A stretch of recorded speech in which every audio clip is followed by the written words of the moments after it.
지금 대한민국은 불난리, 물난리 중입니다. 기록적인 한파 때문에 수도 동파 사고도 많고요. 또 상반되게 화재 사고도 매일매일 뉴스에 나오고 있어요. 이거 보험 처리로 어떻게 해야 될까요? 알려주세요, 보험 장인님.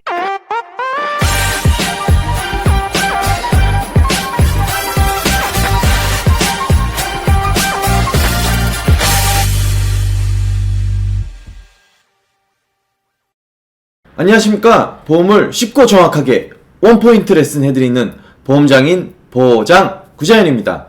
요즘 화재 사고라든지 수도 동파 사고가 매일 뉴스에 나오고 있어서 이런 경우 보상을 받을 수 있는 적절한 보험 상품은 어떤 것이 있는지 궁금해 하시는 분들이 많아서 제가 오늘 그걸 상세하게 알려드리려고 이렇게 영상 찍었습니다. 그에 앞서 이런 동파 사고 시에 어떻게 대처를 해야 되는지 제가 좀 쉽게 알려드리도록 할게요. 첫째, 보통은 공동주택, 아파트라든지 빌라 같은 곳에 사시는 분들이 많으니까 이런 공동주택에 사실 때에는 동파사고라든지 이런 수침사고가 있을 때 관리사무실에 먼저 연락을 해서 조치를 받으시면 됩니다.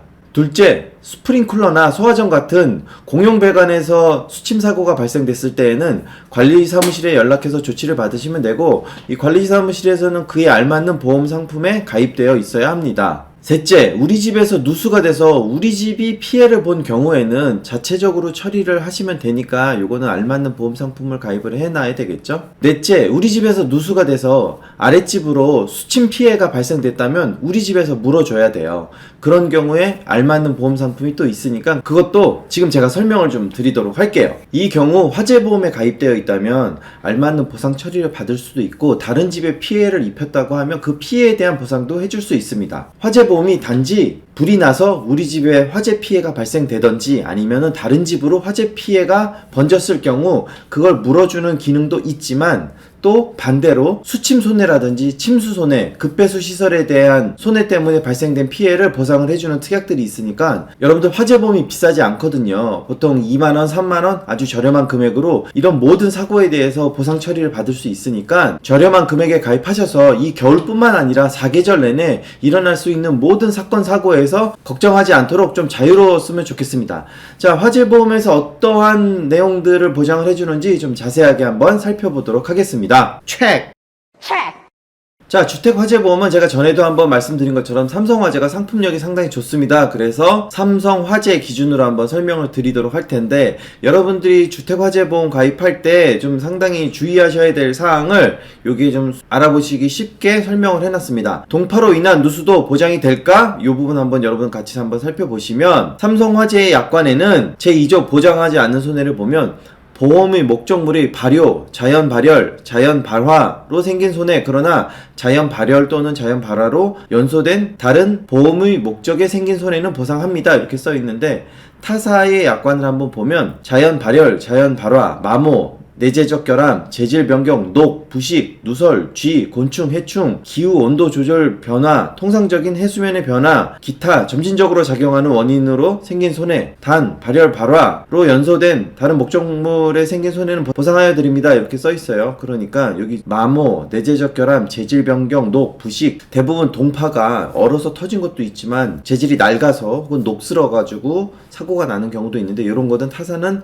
보상하지 않는다고 하니까 조금 애매할 수 있죠. 이게 부식되고 녹슬어가지고 수도관이 터질 수도 있는데 이거는 안 해준다고 우겨버리면 또 소비자 입장에선 굉장히 곤란한 경우들이 생길 수 있습니다. 자세하게 누수사고에 대한 보상 처리 과정을 좀 보면, 일상생활 중 배상책임보험이 있다라고 하면 누수로 인해서 이웃집에 손해를 입힐 경우 이건 보상이 됩니다. 어떤 것들이 되고 어떤 것들이 안 되는지 한번 보시면, 누수 탐지 당연히 해줘야 되고요. 마루 철거, 당연히 마루를 뜯어내야 누수된 곳을 수리할 수 있겠죠. 그리고 난방배관 수리를 위해 시멘트 철거, 누수된 곳이 있으면 거기 시멘트를 깨부셔서 누수된 관을 찾아야 되겠죠. 그 시멘트 철거 비용 당연히 되고요. 난방배관의 수리 공사 당연히 되고요. 안 되는 게 이제 드디어 나옵니다. 난방 배관 수리 후 시멘트 복구. 이게 좀 웃기죠. 시멘트를 까내고 배관을 고치고 그 위에 이제 다시 시멘트를 발라야 되잖아요. 이건 안 해준다는 거예요. 그리고 마루 재설치 비용, 이건 우리 집의 손해니까 이건 안 해준다. 어쨌든 수리와 관련된 건 다 해주는데 시멘트를 다시 발라놓고 마루를 다시 설치하는 요 비용은 안 된다라고 명시가 되어 있고, 아랫집에 천장, 도배, 벽지, 싱크대 이런 것들은 또 다 된다고 써 있습니다. 자, 여기 밑에 있는 또 주석을 한번 보면 재료비 및 인건비 모두 보상 가능합니다. 단 보상 가능하지 않은 공사의 재료비 및 인건비는 보상되지 않으며, 통상적인 금액을 초과하여 청구 시 보상 담당자가 적정 금액을 재검토하여 조정할 수 있습니다. 뭐 이거는 납득 가능한 정도예요. 근데 여기에서 아까 우리 집 손해에 대한 거 안 해주는 거 확인하셨죠? 우리 집 손해는 안 되는데 급배수 시설 누출 손해라는 담보에 가입되어 있으면 이것도 해줍니다. 자, 한번 볼게요. 누수로 인한 우리 집 손해를 보장합니다. 이웃집 보장은 안 돼요. 이웃집 보장은 가족 일상생활 중 배상 책임 요게 가입되어 있어야 됩니다. 누수 탐지 되고요. 수침 피해 마루 철거, 난방 배관 수리 후 시멘트 철거, 난방 배관 수리를 위한 시멘트 철거, 난방 배관 수리 공사, 이거 다 됩니다. 근데 여기도 안 돼요. 또 난방 배관 수리 후 시멘트 복구, 이거는 다 안 해주네. 피해 입은 마루 교체 설치, 요거는 또 다 됩니다. 다 고친 다음에 최종적으로 마무리로 이 시멘트 발라야 되는 걸 이거를 왜 안 해주는지 모르겠지만 어쨌든 요거는 안 된다고 하니까 여러분들이 화재보험 가입 시 요 담보들만 좀 탑재되어 있으면은 누수 사고로 인해서 우리 집이 피해를 보거나 아니면 우리 집 누수로 인해서 아랫집에 물이 새가지고 피해를 입힌 경우 이건 다 보상이 된다니까 꼭 요 담보들은 여러분들이 화재보험 가입하실 때 요 두 담보가 잘 가입되어 있는지 확인하시길 바랍니다. 자, 그리고 또 중요한 거, 화재 발생 시는 어떻게 처리되는지 한번 보도록 하겠습니다. 자, 겨울철 화재 사고 대비는 필수입니다. 이게 불이 나면 불이 우리 집에서만 멈추는 게 아니고 윗집으로 끄름이 올라가고 우리 집에 불을 끄기 위해서 차들이 물을 엄청 뿌려대니까 그거에 대한 소방수에 대한 수침 피해도 발생됩니다. 이거 한번 같이 보도록 하겠습니다. 이웃집 화재 보장 담보, 화재, 폭발 포함 배상 책임. 피보험자가 소유, 사용 또는 관리하에 있는 물건에서 발생한 화재로 인해 제3자의 신체 및 재물을 망가뜨려 법률상 손해배상 책임을 부담할 경우 보상을 해줍니다. 이웃집으로 불이 번져서 사람이 다치거나 아니면 이웃집 물건에 피해를 입힌 경우 다 해준다는 얘기죠. 우리 집 화재 보장 담보, 화재 손해, 건물 가재도구, 우리 집의 가구라든지 우리 집 건물 자체가 화재로 인해서 손해를 입은 경우 보상을 해준다는 거죠.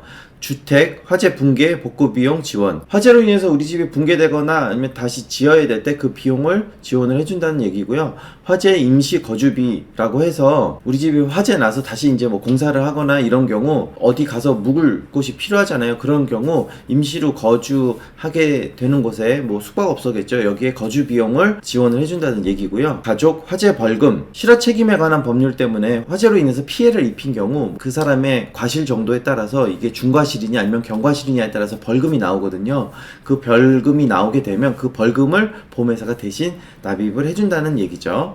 그리고 우리 집 누수 보장 담보, 요 누수와 관련된 건 앞서 확인한 수침 손해에 대한 것과 동일한 내용이니까 참고하시면 되고, 추가로 보장할 수 있는 담보로는 12대 가전제품 고장 수리 비용, 보험회사가 정한 12가지의 기본적인 가전제품이 고장났을 경우 고칠 때 보험회사가 그 비용을 도와준다는 얘기고요. 임대인의 임대료 손실도 보험회사가 일부 보상을 해준다는 얘기입니다. 민사소송 법률 비용으로 인해서 소송 갈 경우 변호사 선임 비용을 대신 납입해 주고요. 도난 보상, 요거는 일반 물건과 명기 물건으로 나눠서 만약에 우리가 도난 피해를 당했다고 하면 그거에 대해서 보상을 해준다는 얘기입니다. 골프보험 특약을 또 넣을 수 있어서 홀인원 비용 이런 것도 넣을 수 있는데 이건 그냥 참고하시면 될 것 같고, 자, 제가 이렇게 설명드린 것처럼 화재보험에는 불이 났을 경우에 보상을 받는 특약들도 있지만 수침 손해라든지 동파 사고로 인해서 물질적 피해를 보거나 아니면 다른 집에 피해를 줬을 때 그거에 대해서 보상을 해주는 여러 가지 특약들이 좀 탑재되어 있어요. 비용도 진짜 2, 3만 원 얼마 되지 않는 금액이기 때문에 여러분들이 꼭 가입을 하셔서 이런 안전에 대한 기본적인 보장을 좀 받으셨으면 좋겠고, 이게 보통 솔직히 말하면 돈이 별로 안 되다 보니까 설계사들이 별로 안내를 안 할 거예요. 그래서 제가 이렇게 여러분들한테 영상을 통해서 설명을 드리니까 이 영상 꼼꼼히 살펴보신 다음에 우리가 살고 있는 집에 대해서 화재보험을 마땅히 가입해 놓은 게 없으시다라고 하면 꼭 가입하시길 바라겠습니다. 공동주택에 사시는 분들 같은 경우는 아파트 관리사무실에서 화재보험에 대해서 가입을 해 놓았지만 보통 보장 보장 한도가 3천만 원 정도 선이에요. 그러니까 불이 나서 우리 집에 있는 가재도구들이 전부 다 탔는데 3천만 원밖에 보장이 안 되는 거예요. 그리고 우리 집에서 윗집으로 불이 번지거나 이런 경우가 생겼을 때 그거에 대한 보장도 3천만 원밖에 안 되고, 그러면 그 나머지에 초과되는 피해는 내가 다 변상을 해줘야 된다는 얘기죠. 그렇기 때문에 여러분들이 공동주택에 사시던 빌라에 사시던 단독주택에 사시던 내가 살고 있는 집 내 재산을 지키기 위해서 반드시 화재보험은 가입을 해야 된다는 얘기죠. 혹여 전세나 월세 사시는 분들은 더더욱 주의하셔야 돼요. 왜 그러냐면 임대차 계약상 원상복구의 의무가 있기 때문에 내가 살고 있다 나가게 되는 경우 내가 처음 임대 계약을 할 때 그 원상태로 만들어 놔야 되는 원상복구의 의무가 있습니다. 그러니까 다른 사람의 집에서 전세 월세를 살고 있다가 이 집에 화재 발생을 시켜서 뭔가 피해를 입혔다라고 하면 그거에 대한 배상을 해야 될 의무가 있다는 거죠. 그렇기 때문에 화재보험은 어떠한 경우에도 어떤 형태의 주거 환경을 갖고 있다고 해도 꼭 필요하다는 거 여러분들 명심하셔야 됩니다. 아시겠죠? 자, 이렇게 어디에서 들을 수도 없는 좋은 보험 꿀팁 저 보험장인이 매일매일 해드리고 있습니다. 자, 이 내용이 좋았다고 하면 구독, 좋아요, 알림 설정 꼭 부탁드립니다. 자, 보험장인이 말하는 오늘의 한 줄 평. 화재보험 이거 없으면 뒷감당 어떻게 할래?